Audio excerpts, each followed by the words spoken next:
Routine du matin, donc des oméga 3, hop là, avec mon petit verre. Toc toc.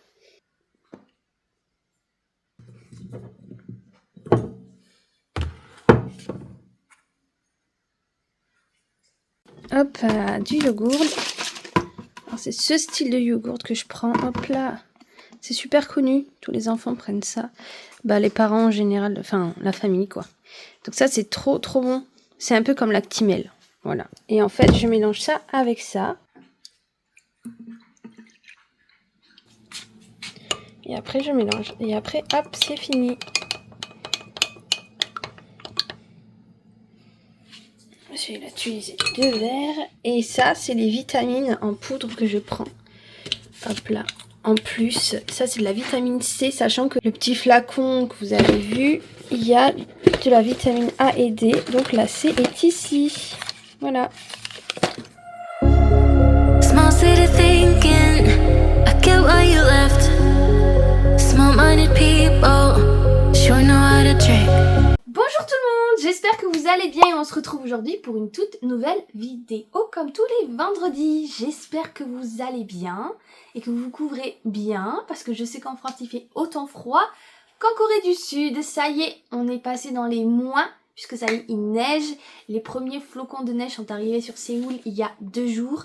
Je fais la vidéo actuellement jeudi. Et la vidéo arrive aujourd'hui pour vous, mais pour moi c'est demain. Espace temporel vraiment minime là. Là j'ai vraiment pas eu trop le choix. Donc je vous montre en vidéo vite fait la neige du lendemain matin que j'ai vu le mercredi matin.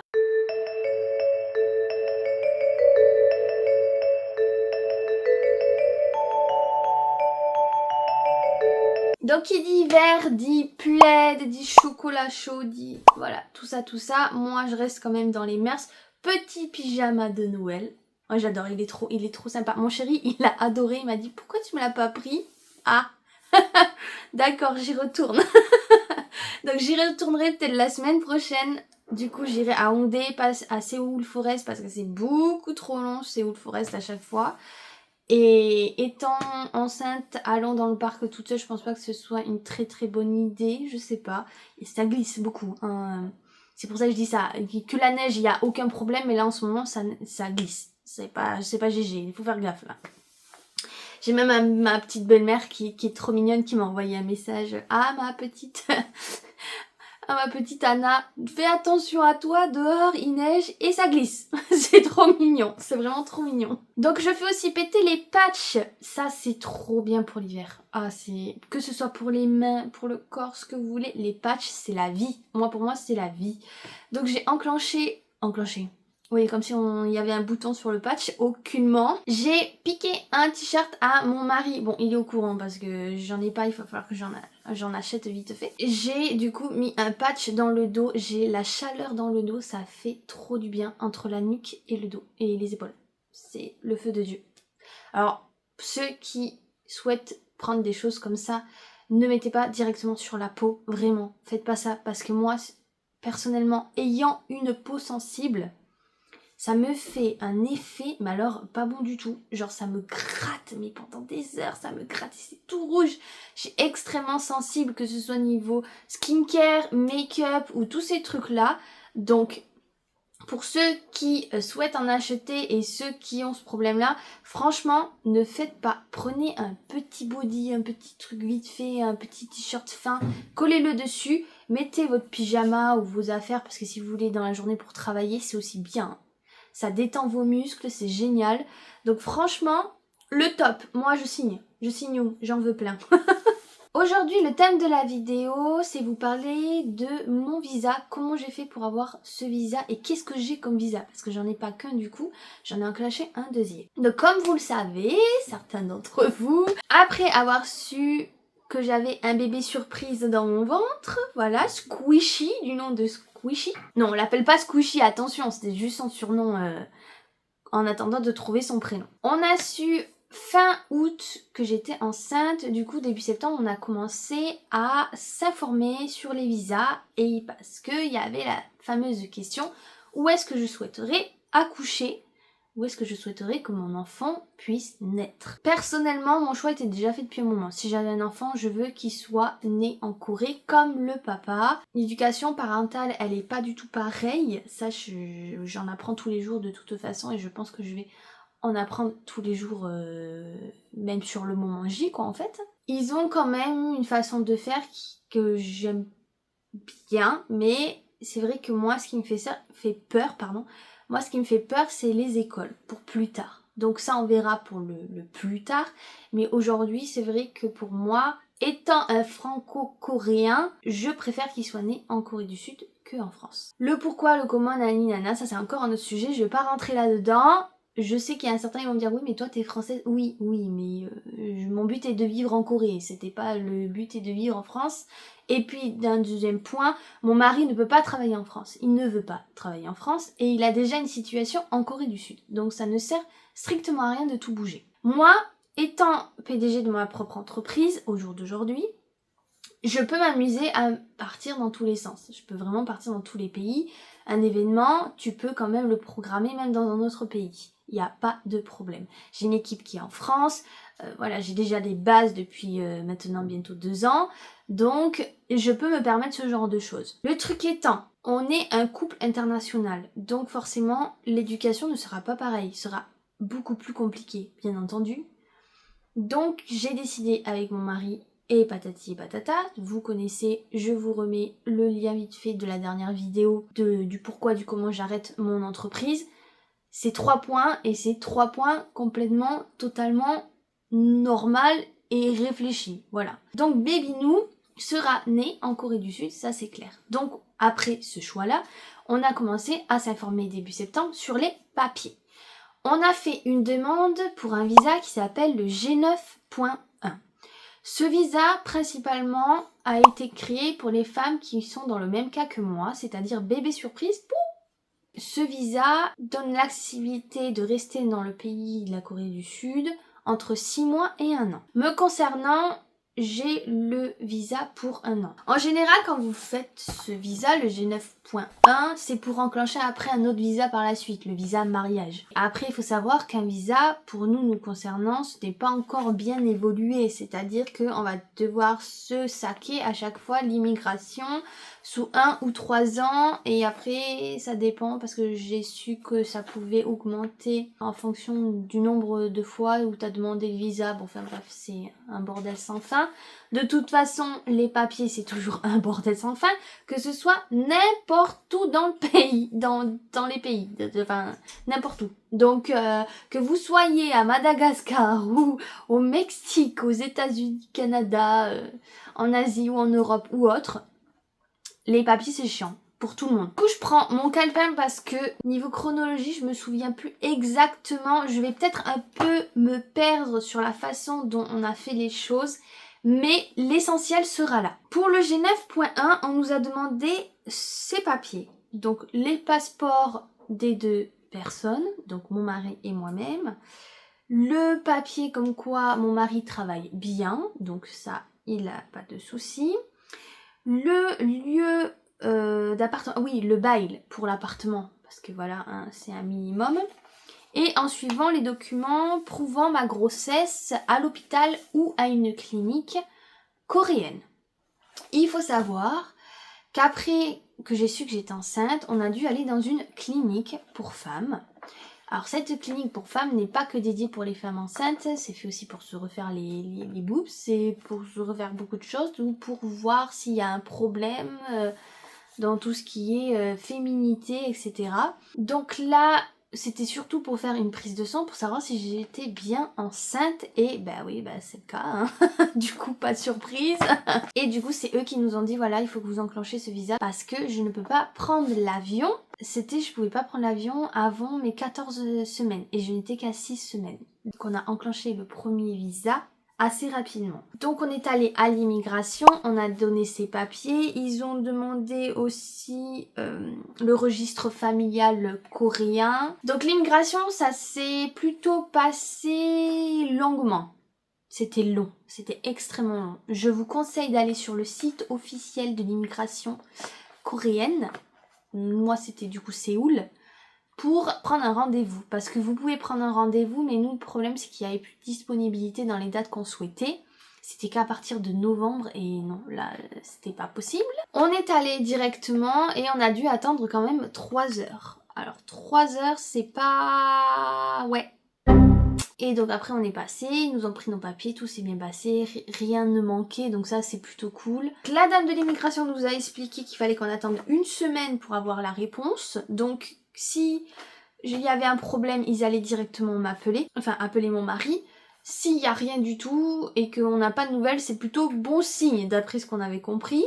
Et que du coup, la carte allait directement à l'adresse de où on habite en Corée. J'ai bien reçu la carte 1 semaine et demie après. Non, bien 1 semaine. Ouais, ils ont respecté les délais, donc ça c'est plutôt cool. Donc après avoir reçu la carte, le visa G9.1, qui a été plutôt assez simple à avoir, on a dû aller à l'ambassade pour enregistrer notre mariage, parce qu'on a décidé par la suite de se marier, puisqu'il faut savoir que dans la culture coréenne, avoir un enfant sans se marier, c'est très mal vu. Alors, il y a 2 facettes. Il y a la facette où la famille reste dans la culture et c'est comme ça, on n'a pas le choix. Ou il y a la facette de la nouvelle génération, les parents s'en foutent un peu et ça passe et vous vous marierez plus tard. Nous concernant, on avait l'intention de se marier dans 2-3 ans, dans tous les cas. Et deuxièmement, parce que dans la famille de son côté, c'est quand même une famille assez ancienne de génération en génération. Et ouais, fallait quand même y passer. De toute façon, c'est facile quand on est allé à l'ambassade, la femme, elle a souri direct. Elle est trop mignonne. Celle qui s'occupe de nos dossiers, elle est vraiment trop choupinette. Franchement... je vais vous expliquer comment ça s'est passé, mais à l'ambassade française, c'est vraiment des crèmes. Ils ont vraiment été adorables. Bon, revenons à nos moutons. Pour enregistrer le mariage, il faut passer par l'ambassade française de Séoul. Pour ceci, il faut prendre un rendez-vous sur le site officiel de l'ambassade de France sur Séoul. Vous avez plusieurs descriptifs, mariage, bébé, etc. Nous concernant, le premier lieu, c'est le mariage. Donc on a regardé les papiers adéquats qu'il fallait et c'est à peu près les mêmes papiers de l'immigration. C'est tout simple, ils ont demandé les passeports le passeport du couple. En suivant, ils ont demandé le bail de l'appartement, le registre familial coréen de mon chéri, avec le prénom et le nom des 2 parents, ainsi que le papier de divorce, parce que moi, mon chéri, il faut savoir qu'il est divorcé. Voilà. Donc il est obligé de prouver par A plus B qu'il est bien divorcé, qu'il n'a pas une autre femme, etc. Ce qui est tout à fait logique. Je veux dire, en France, c'est exactement pareil. Ils m'ont demandé en plus mon adresse française avec un justificatif d'adresse française. Mais comme j'ai reçu ma carte avant, du coup elle a pris que mon adresse, ma visa coréenne et donc mon adresse coréenne, et il faut savoir que si vous faites ça, c'est beaucoup plus rapide. Je vous conseille de faire d'abord l'immigration pour avoir votre visa G9.1 et après partir sur les papiers de l'ambassade. Si je le savais pas, je l'ai appris sur le moment J. Elle m'a dit ah non, j'ai pas besoin des justificatifs, vous avez votre visa, donc on prend la carte, ça va durer que 2 semaines en attendant toute validation. Comment ça se passe? Après avoir pris le rendez-vous sur le site web de l'ambassade France-Séoul, vous arrivez à votre rendez-vous, c'est assez sécurisé, vous n'avez pas le droit des portables, ils vont vous donner une petite clé, c'est dans une petite box, etc. Enfin bon, voilà, avec les badges adéquats qu'il faut pour rentrer.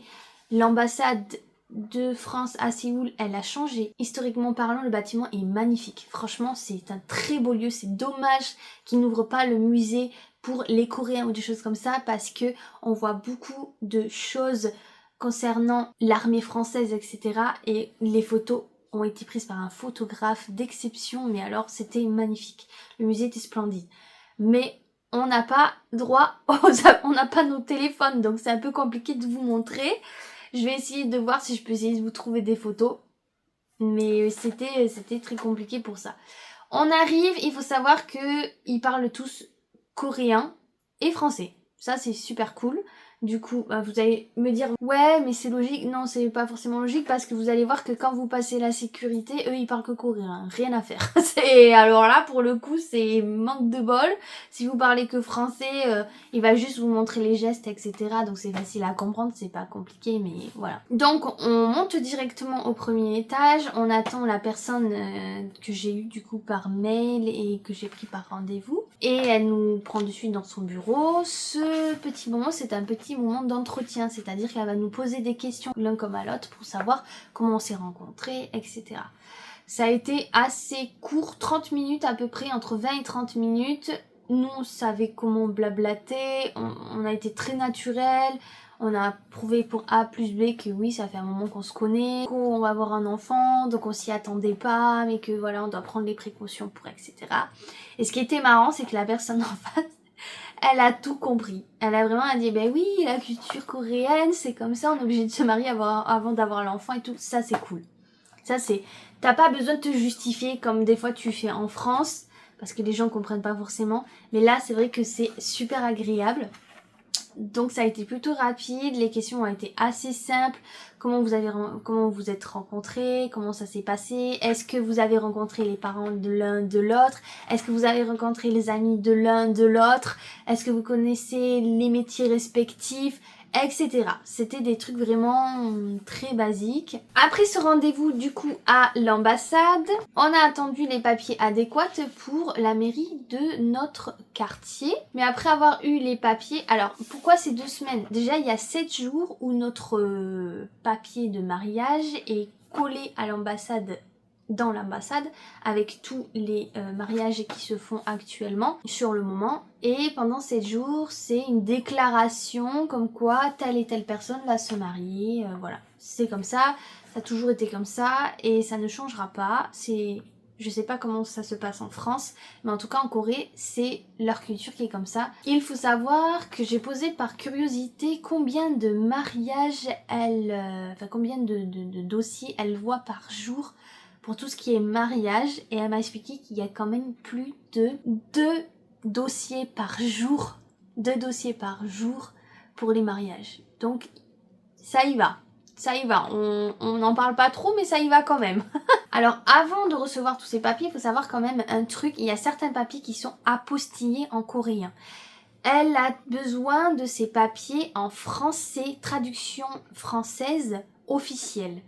Donc c'est-à-dire que vous êtes obligé de contacter Alliance française pour pouvoir du coup traduire les papiers apostillés coréens en français. Il faut savoir que ça coûte entre 110 000 won, 130 000 won, ce qui fait je crois...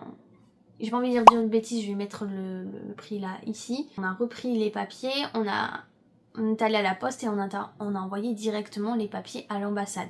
C'est comme ça que ça s'est passé. Ça a mis un peu de temps, c'est pour ça que nous ça a fait plus de 2 semaines. Et après ce boui-boui, nous avons bien reçu les papiers adéquats. Enfin, moi je suis allée chercher à l'ambassade les papiers adéquats, comme quoi on a bien été mariés. À ce moment-là où je suis allée chercher les papiers, du coup 3 semaines après, elle m'a expliqué pour le livret de famille. Parce que oui, vous avez un livret famille coréen, donc un registre coréen, mais vous avez aussi un livret de famille français. Donc ça aussi c'est tout un truc, il faut faire encore les papiers, on n'a pas terminé. Je me mélange trop rapidement, c'est horrible, je sais plus du tout comment on a fait. Heureusement que j'écris, mais même en écrivant je me dis j'ai oublié ça en fait. Donc après l'ambassade, je suis allée chercher les papiers. À l'ambassade 3 semaines après. Dans ces papiers-là, il y a bien marqué, alors je vais vous lire ce que j'ai actuellement. Madame, monsieur, je vous prie de bien vouloir trouver 6 juin un certificat de capacité à mariage qui vous permettra de contracter mariage devant les autorités locales, donc à la mairie de Séoul. J'attire votre attention sur l'avertissement contenu dans ce certificat, notamment quant à la présence obligatoire du ou des conjoints français lors de la célébration du mariage devant les autorités locales. Il faut savoir que quand vous allez à l'endroit ou à la mairie de votre quartier ou de Séoul, hein, ça dépend où vous êtes, il faut que vous ayez des témoins avec vous. Voilà, c'est important. Donc ce jour-là, prenez des témoins, un pour la femme et un pour l'homme, parce qu'ils vont devoir signer. Ils vont devoir signer et mettre leur adresse, etc. Donc vous pouvez pas contourner le truc, ça c'est clair. Si une fois le mariage célébré, vous souhaitez faire enregistrer votre acte de mariage par les autorités françaises en vue notamment d'obtenir un livret de famille, vous voudrez bien me faire parvenir les documents suivants. Une demande de transcription signée par le ou les conjoints français, les pièces visées dans la liste ci-jointe. Donc on est allé du coup à la mairie adéquate pour nous et on a fait ce qu'il fallait. C'est mon mari qui a complété les papiers parce que tout était principalement en coréen. Il y avait de l'anglais mais on voulait aller rapidement. Donc du coup il a fait ce qu'il fallait. Et par la suite, la liste des documents à fournir pour l'ambassade. Alors juste avant, ils nous ont donné à la mairie plusieurs papiers. Mais du coup je vais vous le dire par rapport aux papiers voilà, qu'il faut donner à l'ambassade pour le livret de famille et l'acte de mariage. Donc, liste des documents à fournir, demande de transcription d'actes de mariage. Pour les couples franco-coréens, le certificat d'enregistrement du mariage apostillé traduit en français. Donc vous avez compris, il va falloir qu'on repaye. C'est très bien. La fiche d'état civil, mariage apostillé traduite également en français. Prévoir la fiche détaillée du mariage si le ou la conjointe coréen est divorcée. Troisièmement, le formulaire de demande de transcription complété signé par le conjoint de nationalité française. C'est ce qui s'est passé également. Et le certificat des entrées et sorties du territoire coréen pour le conjoint français délivré après le mariage. Délivré après le mariage, ben non, vous pouvez en fait le demander même le jour J. J'ai eu la surprise que mon chéri rentrait très rapidement. Ça m'a choquée, je me suis dit, hein, mais qu'est-ce qu'il fait là, il est même pas 13h ou je sais pas quelle heure il est là actuellement. Donc il est rentré parce que du coup sa compagnie, ben, niveau électriquement parlant, à cause de la neige et tout, ben, tout s'est fermé. Et enfin tout ne marche pas en fait, du coup ben, tout le monde doit rentrer. Ça c'est trop marrant. Bref, surprise du jour, bonjour. Donc voilà, pour les papiers, pour l'acte de mariage et tout ça, vous le renvoyez à l'ambassade, mais là c'est le même bordel, c'est-à-dire que vous devez traduire les papiers à Alliance française, et puis après en suivant, vous devez poster pour que l'ambassade reçoive les papiers, et puis après ça va mettre du temps pour avoir le livret de famille. Nous on en est là actuellement, on a fait les recherches pour l'immigration, pour le prochain visa. Le prochain visa c'est le F6 je crois. Ouais c'est ça, c'est le F6. Je vous en dirai un peu plus prochainement dans une autre vidéo. Je vais m'arrêter là pour aujourd'hui parce que niveau papier ça va être un peu... si j'en dis trop, on va être un peu tous perdus. Mais moi-même j'étais déjà perdue. Niveau organisation c'est un bordel sans fin.